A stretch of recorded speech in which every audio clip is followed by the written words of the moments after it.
Hi,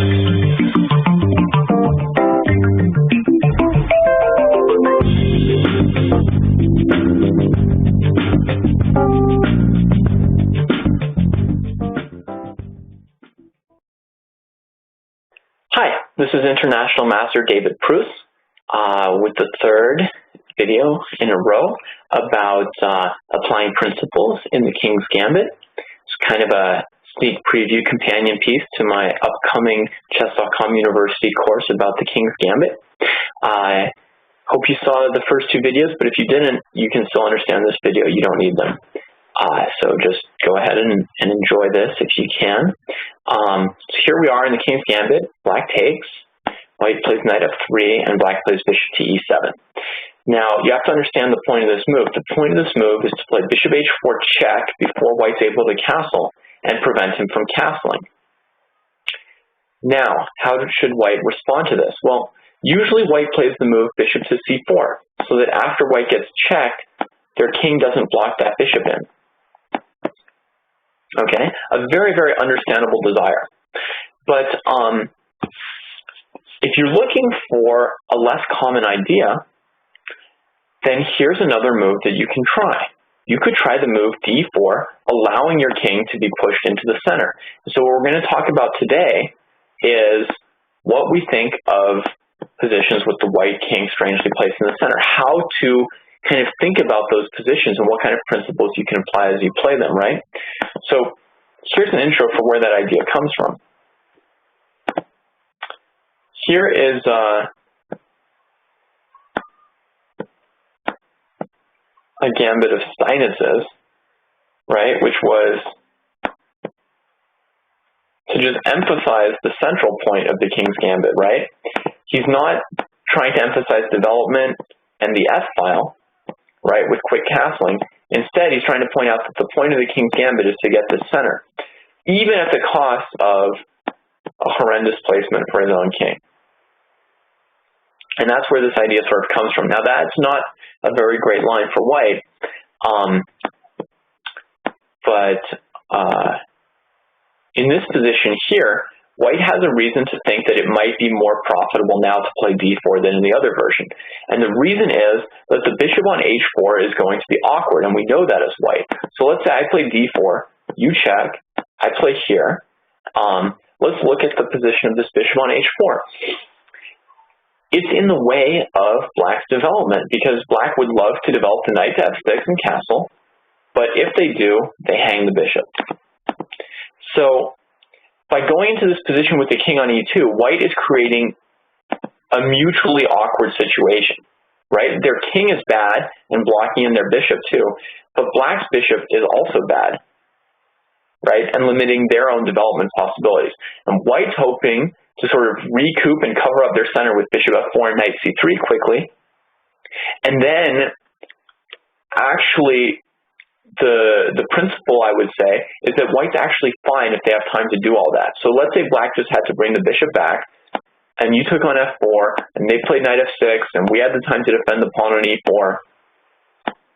Black castles, white defends the center more, right? Black could consider striking back in the center, but let me just, for the sake of argument, do it a little bit differently for a move.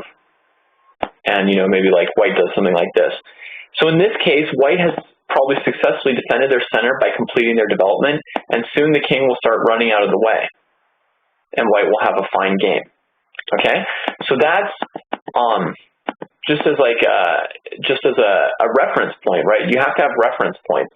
As a reference point, if white's able to cover everything in the center before black generates any threats against white's king, then king e2 is not really considered to be such a horrible move. I mean, well, obviously it's a horrible move, but it's not considered to, like, you know, destroy all of white's game, right? So you can compensate for it by taking over the center.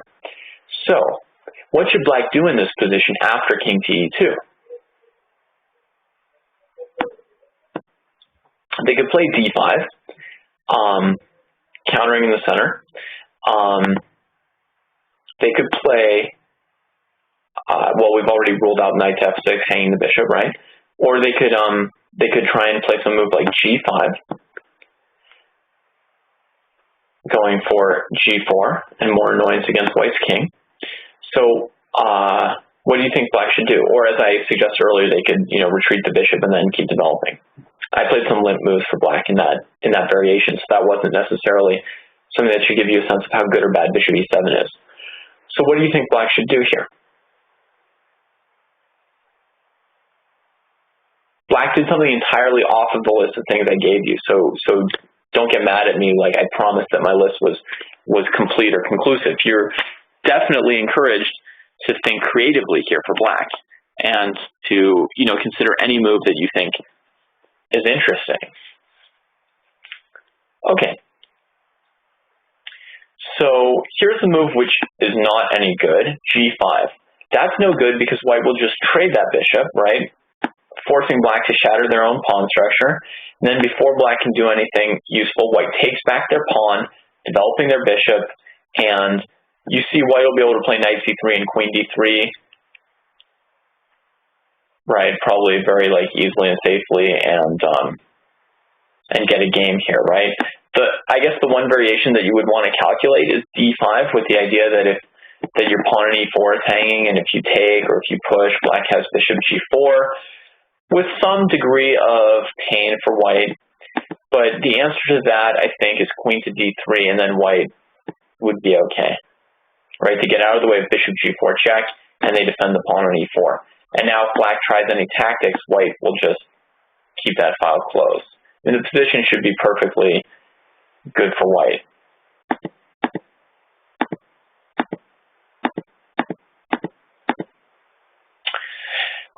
So then there's the move d5, which is definitely of some interest to try and put the bishop on g4 is really the idea.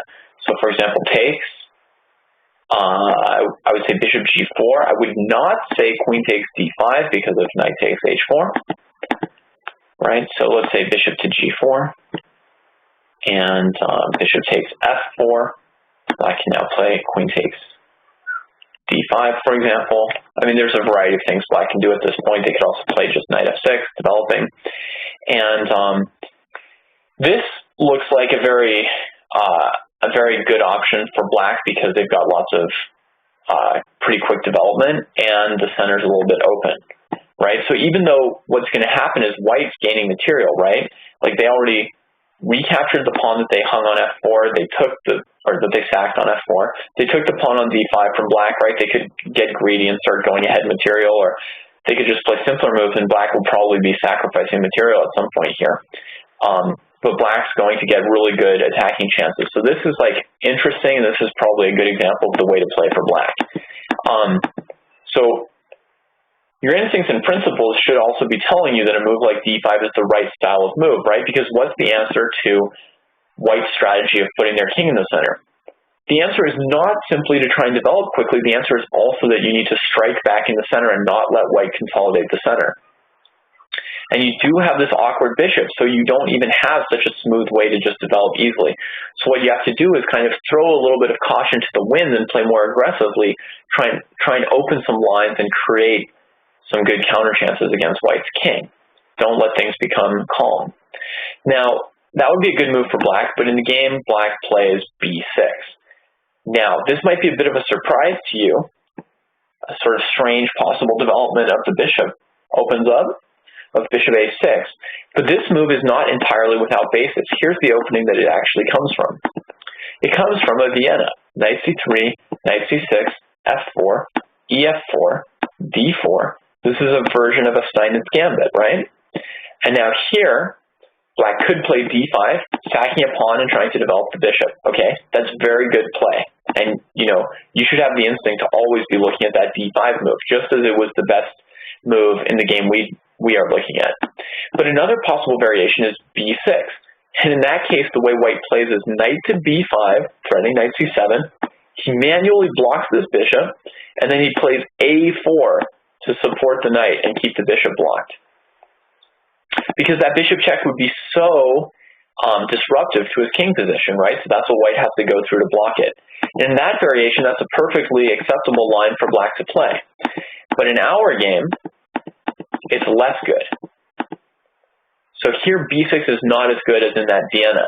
And white if they think about this carefully and adapt correctly, they can immediately seize a large advantage right here in one move. Just by finding an idea, you come up with one idea, and right then and there you can win or lose the game off of one move. That's quite common.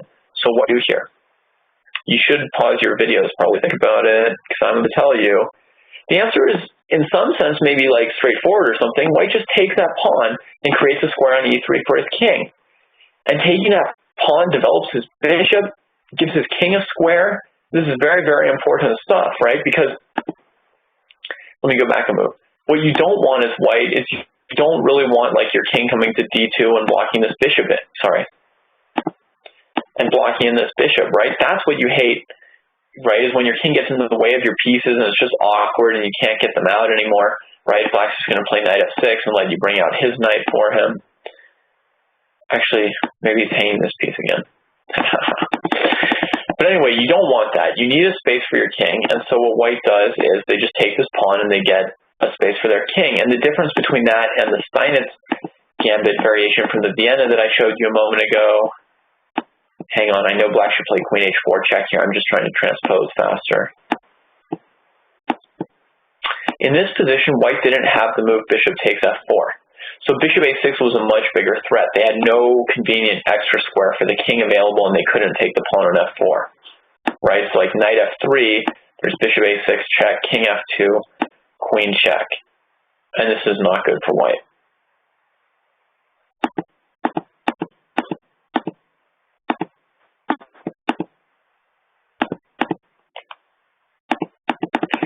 Back to our game. Bishop f4 pretty much refutes black's game, and the point is that white's going to play king e3, and if you're shaking your head and laughing, like, what? White's got the e3 square for his king? What is David talking about?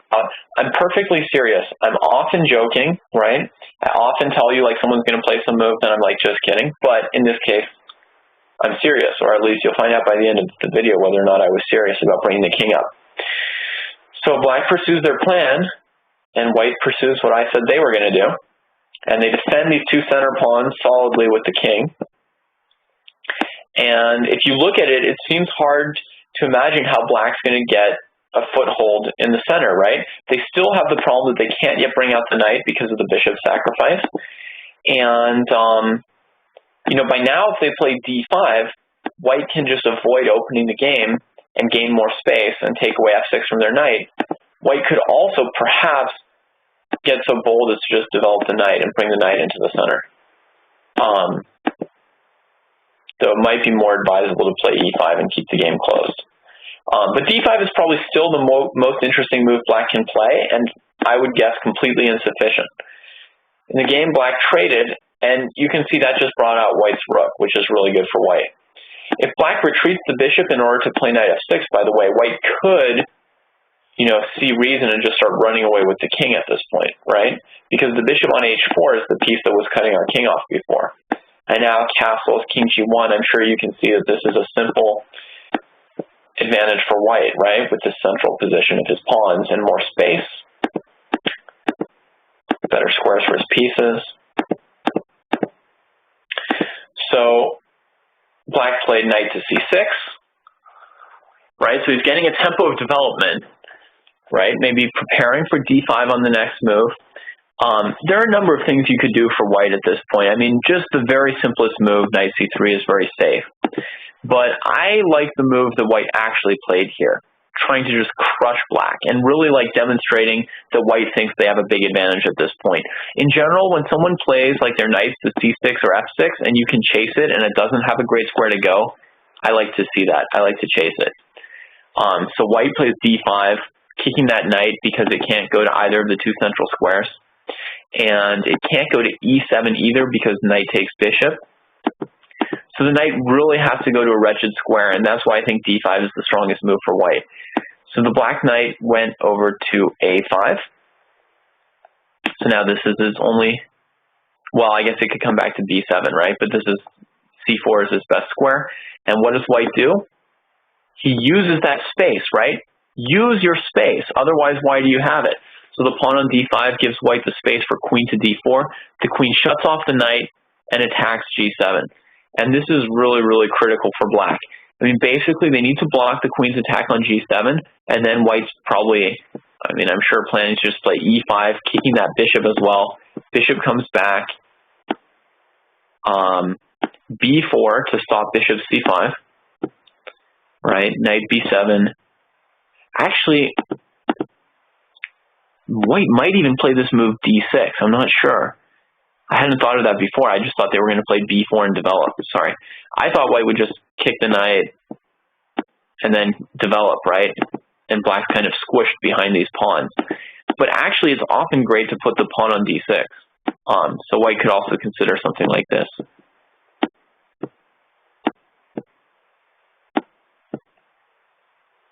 I don't know, something like this is plausible too, but the black rook's going to have a hard time coming out, but it did free up these pieces here by resolving the situation in the center. So I guess my taste would still be for my original, what I'd originally seen here of just developing and leaving these two pawns like this, just sort of taking every square away from the black pieces, right? And this is just a crushing advantage white has here. In the game, black was so disoriented by how badly things were going with white's crazy king march that they brought their queen out trying to get a queen trade, right? Which is obviously not the way to prove the advantage of having your opponent's king in the center, but this move was also bad tactically because white can just win material. What does white play here? Guys, got to always stay sharp, right? That's one of the principles of the King's Gambit too. It's not positional, but it is a principle to always stay sharp. White takes here, right? The black queen was defending the bishop on h4 and the pawn on g7. And so white's winning. Black took back, white takes on g7. Black can basically resign because if queen to f6,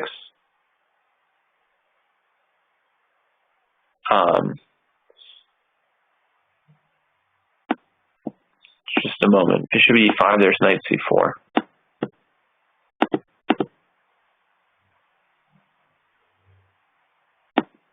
Yeah, it's this move. b4, attacking the knight in order to play bishop to e5. And that's winning for white, right? Because if the knight checks, you can attack it with your king. Then they have to save it.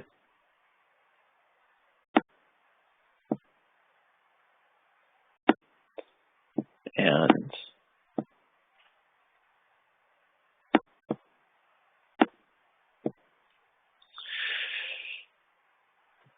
just a completely winning position for white. They're just going to take on b5 in a moment, right? And this knight on c4 can't retreat because of bishop e5, right? Knight b6 over bishop e5 is the whole point of this.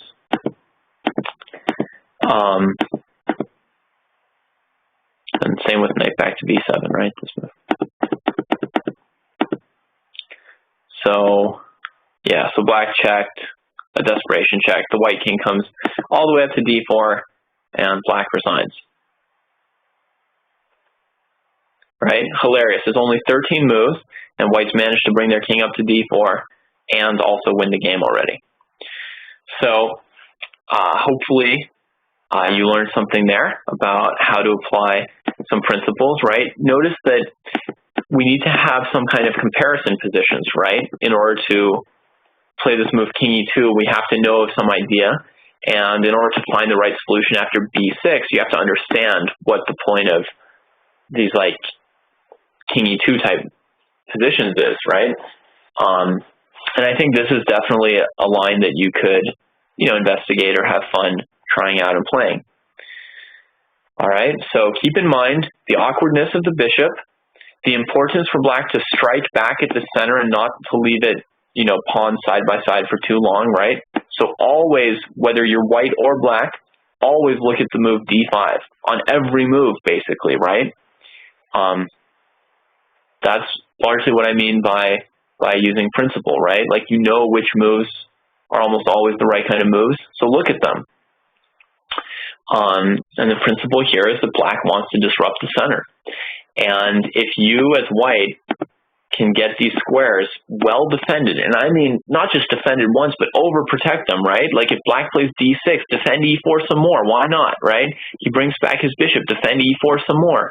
And now all these pawns, well, all these pawns, there's only two of them, sorry, but the center is so well defended by the white pieces that it's a really powerful positional advantage for them.